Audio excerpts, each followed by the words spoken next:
Anda kembali di News Malam pemirsa. Maraknya kasus kriminalisasi terhadap guru Gubernur Jawa Barat Deddy Mulyadi membuat kebijakan baru.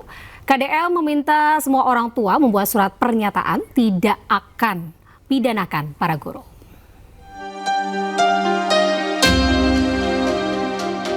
Gubernur Jawa Barat Deddy Mulyadi kembali membuat gebrakan di dunia pendidikan wilayah Jawa Barat. Kali ini KDM meminta orang tua murid membuat surat pernyataan tidak akan memidanakan atau menggugat guru apabila guru bertindak demi kebaikan muridnya. Menurut KDM, surat tersebut dibuat sebagai bentuk perlindungan bagi para guru dari potensi kriminalisasi yang kerap mereka alami. Selain itu, melalui surat pernyataan diharapkan dapat membangun keharmonisan antara orang tua dan guru atau lembaga pendidikan.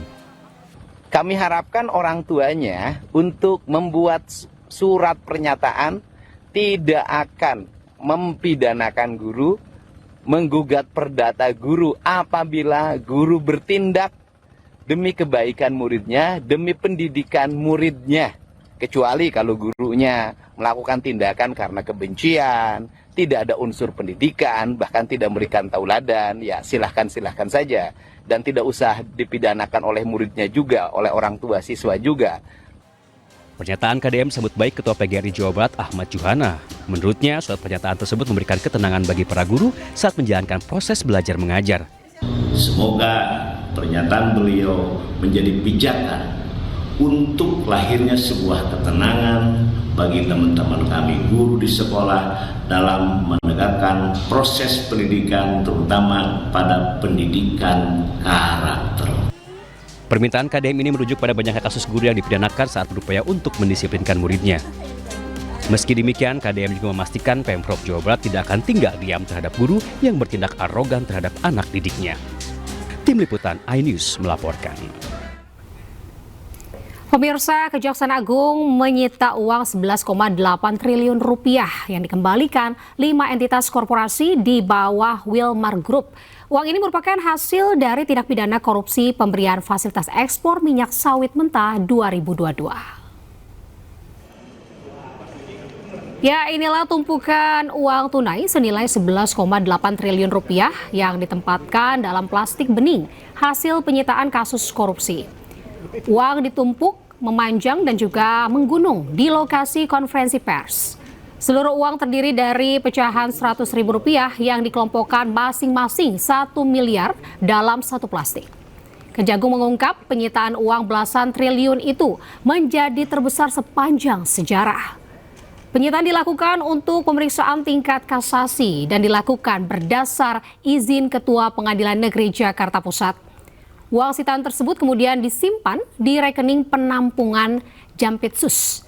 Kini kasus tersebut masih dalam kasasi karena dalam putusan sebelumnya Majelis Hakim memutuskan onislak atau lepas para terdakwa.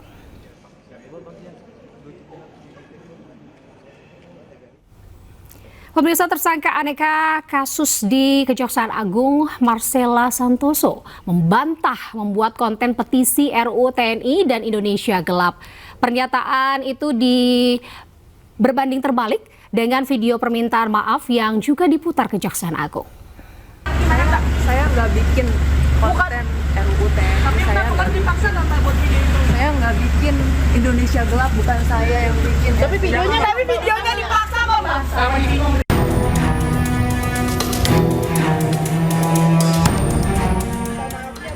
Pernyataan ini disampaikan oleh Marcella Santoso saat ditemui usai pemeriksaan di Kejaksaan Agung Jakarta. Marcella membantah tudingan membuat konten negatif terkait isu revisi Undang-Undang TNI dan Indonesia Gelap. Pernyataan Marcella berbanding terbalik dengan permintaan maaf yang ia lontarkan melalui video yang diputar oleh Kejaksaan Agung. Marcella juga enggan menjawab terkait ada atau tidaknya unsur paksaan dalam pembuatan video tersebut. Saya nggak bikin konten RUU TNI. Tapi bukan dipaksa nggak buat video itu. Saya nggak bikin Indonesia Gelap, bukan saya yang bikin. Tapi videonya dipaksa kok, Mas. Kenapa disinggung tuh Indonesia Gelap, Pak? Sehari sebelumnya Marcella Santoso mengaku sebagai dalang di balik isu RUU TNI dan Indonesia Gelap. Saya ingin menyampaikan. Pengakuan Marcella diputar dalam bentuk video saat Kejaksaan Agung menggelar konferensi pers. Untuk itu dari hati yang paling dalam saya sampaikan penyesalan dan saya meminta maaf kepada bapak-bapak dan mungkin pihak lain yang terkait dan terdampak. Sebentar. Pemirsa, Polda Metro Jaya melakukan klarifikasi kepada pihak SMAN 6 Surakarta dan Universitas Gadjah Mada terkait isu ijazah palsu Joko Widodo. Klarifikasi ini merupakan bagian dari proses penyelidikan atas kasus yang telah memicu kegaduhan publik. Kepala Bidang Hubungan Masyarakat Kombes Pol Ade Ari Syam mengatakan selain melakukan klarifikasi kepada SMAN 6 Surakarta dan UGM, pihaknya juga telah menggabungkan 6 laporan polisi yang berkaitan dengan dugaan pemalsuan ijazah tersebut. 2 laporan masuk di Polda Metro Jaya, sementara 4 lainnya berasal dari Polres Metro Jakarta Selatan, Jakarta Pusat, Bekasi Kota, dan Kota Depok. Penyelidik beberapa hari terakhir ini adalah melakukan klarifikasi terhadap pihak SMA, sebuah SMA negeri di Surakarta.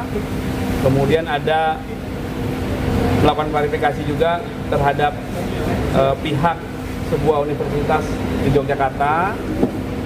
Ya, ini merupakan bagian dari proses pengumpulan fakta-fakta dalam tahap pendalaman, yaitu proses. Sementara itu, pemirsa, politikus PDI Perjuangan Bitor Suryadi mengungkap ijazah Presiden ke-7 RI Joko Widodo diduga dicetak tahun 2012. Namun hal tersebut dibantah pengacara Joko Widodo.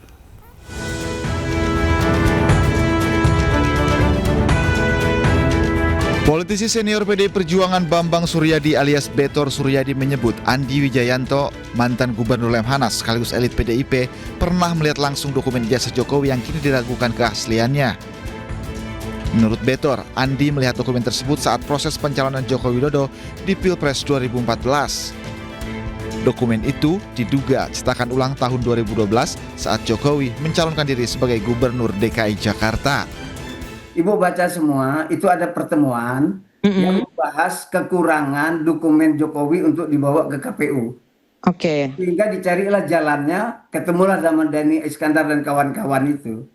Maka disitulah dirancang, didesain bagaimana semua ijazah itu dibuat. Sementara itu pengacara Joko Widodo, Rifai Kusumanegara mengatakan tidak ada alasan Jokowi memasukkan ijazahnya. Sebab menurutnya untuk menjadi presiden cukup dengan ijazah SMA. Cermati adalah menurut kami tidak ada motif bagi Pak Jokowi untuk memasukkan ijazah S1-nya. Karena pada prinsipnya menjadi kepala daerah maupun presiden cukup dengan ijazah SMA. Jadi untuk apa ya memasuk ijazah S1 ya. Apalagi kenyataannya kita dengar sendiri dari UGM ya, maupun banyak saksi yang sudah dengar keterangannya termasuk hasil puslapor bahwa ijazah itu asli. Jadi kami Presiden Prabowo bertemu dengan Presiden Rusia Vladimir Putin di Istana Konstantin, Saint Petersburg, Rusia. Selanjutnya di Ayus Malam.